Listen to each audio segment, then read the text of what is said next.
masasabi ko na tama yung direction nyo kapag nagkaroon ng problem sa business and you are still okay with your partners.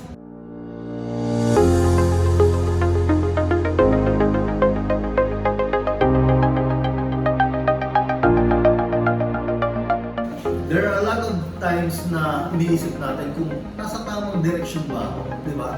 Parang sa sobrang dami na nangyayaring mali or sa sobrang dami na nagiging problem, minsan natatanong natin, nasa tamang direction kaya ako ng business.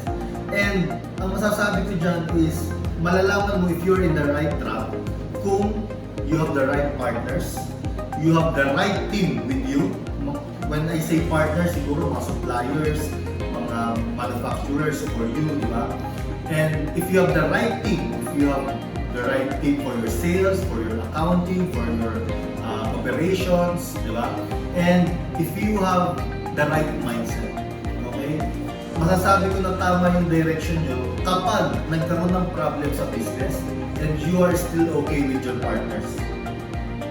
Kapag nagbibigayan kayo with your team, kapag nagkaroon ng problem sa business and they are still with you, I can say that you are in the right track in your business kapag merong mga hindi maganda nangyayari and you are still whole, you are still solid doon sa goal ng team.